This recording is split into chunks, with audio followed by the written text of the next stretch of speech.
he podido dedicar buena parte de mi tiempo a esta pasión, vicio y maravilla que es escribir. Sin las ficciones seríamos menos conscientes de la importancia de la libertad para que la vida sea vivible y del infierno en que se convierte cuando es conculcada por un tirano, una ideología o una religión.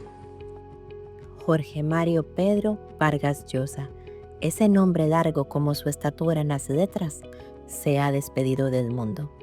Sin estruendos ni espavientos, sino con la elegancia silenciosa de los grandes maestros, de quien sabe que lo esencial ya está dicho. Portador de una elocuencia envidiable, una prosa que ardía, una mirada utópica sobre la sociedad y el realismo mágico como compañía. Nacido en Arequipa, Perú, un 28 de marzo de 1936. Vargas Llosa fue mucho más que un escritor. Fue la voz de una generación, la tinta inquieta del boom latinoamericano. Un cruce de solidaridades revolucionarias, parte de un grupo de jóvenes escritores en un periodo marcado por la inestabilidad y los golpes de Estado.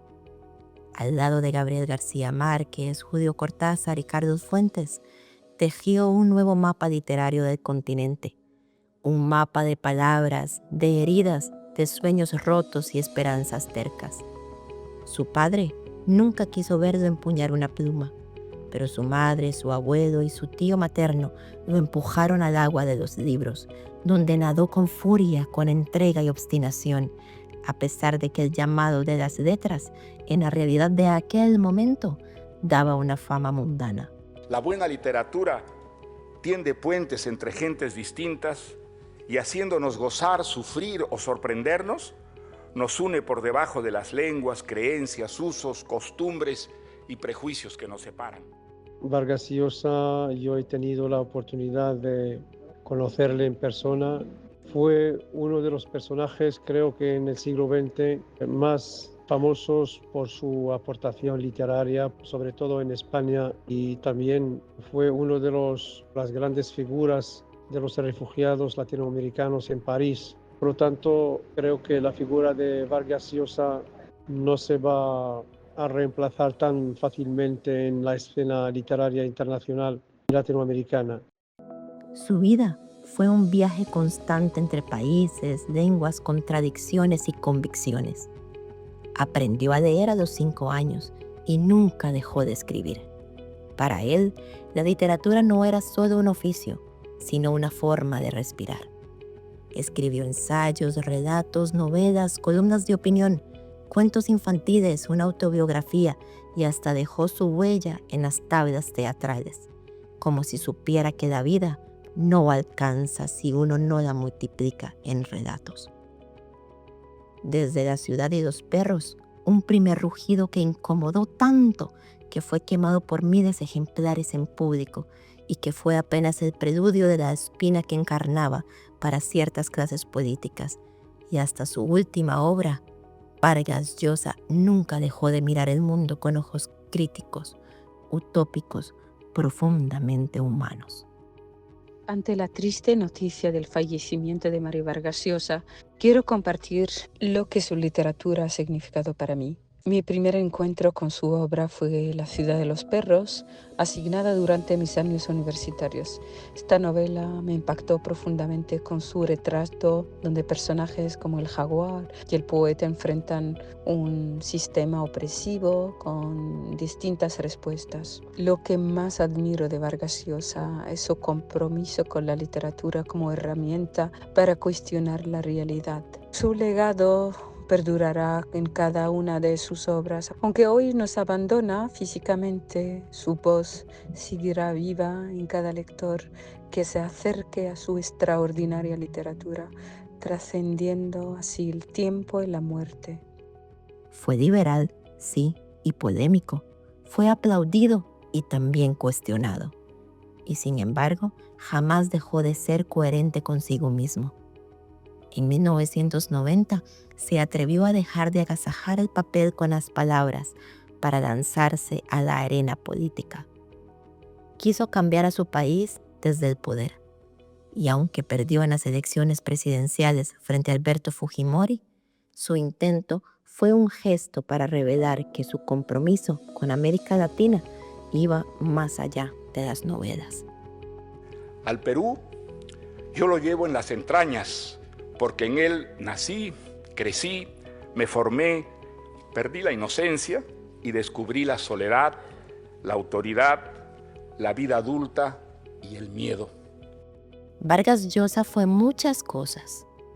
Periodista en París y España, profesor en Londres, presentador en la televisión francesa, actor y finalmente en 2023, inmortal de la Academia Francesa. El primer novelista en ocupar un sillón sin haber escrito jamás en francés. Una paradoja que le venía como anillo al dedo. Fue premio Nobel, Príncipe de Asturias, Cervantes, pero más allá de los galardones, los doctorados honoris causa, los discursos y las controversias, Vargas Llosa fue, ante todo, un amante de la ficción, un obrero de las palabras, un artesano de las letras, un hombre que buscó la belleza de la frase justa con técnica y estilo. Personalmente siento mucho esta pérdida porque he trabajado mucho sobre este autor. Era realmente un gran diseñador de la novela, no digo solo la novela hispanoamericana, sino la novela internacional, porque sabía cómo jugar con las palabras, cómo utilizar las técnicas, todas las nuevas técnicas en su obra, y diría que acabamos de perder un maestro de la literatura.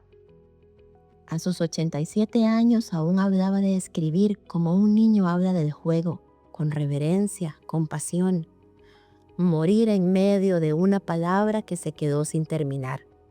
Ese fue el deseo que expresó en 2023, en la presentación de lo que sería su última novela, Le dedico mi silencio. Y así quizás fue, porque hay escritores que no mueren, se disuelven en sus libros y se convierten en la voz de nuestras lecturas a solas, en las frases que resuenan cuando cerramos los ojos. Nadie es perfecto, aunque sus intenciones y convicciones sean firmes. Quien no provoca controversia no deja huella. Y ese, definitivamente, no es el caso de este peruano, español, ciudadano del mundo, amado por unos y criticado por otros, pero leído por casi todos. Primero, esta generación a la que perteneció no solo revolucionó la literatura y sobre todo la novela en lengua castellana, sino que además se enfrentó con la estructura cultural y política reinantes en el continente. Se puso así de parte de las transformaciones democráticas y antiimperialistas. Ese fue un inmenso aporte suyo y de sus compañeros en lo espiritual y en lo político. Lo segundo es que la obra de Vargas Llosa tiene muchas cosas malas, además muchísimas cosas buenas, pero muestra siempre una beta progresista, de denuncia, de rebelión indudable. Obras como La fiesta del chivo, El paraíso en la otra orilla, La guerra del fin del mundo, El sueño del celta, no son solo grandes obras literarias, sino además manifiestos político-progresistas de primera línea. Hay que señalar esa contradicción que hay entre la persona y la obra de Vargas Llosa. En lo personal hizo, o más bien intentó hacer, un daño muy grande al progreso social y político del continente, pero su obra apuntaló, ayudó a ese progreso. Una vez yo se lo pregunté a él personalmente, ¿y saben qué hizo? Se quitó el micrófono.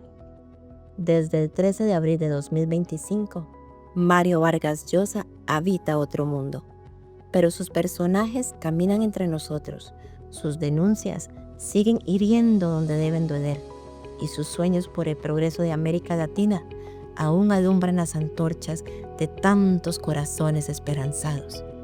Sus novelas siguen respirando, y en algún rincón del mundo, alguien lo está leyendo por primera vez. Y eso, para un escritor, es la eternidad.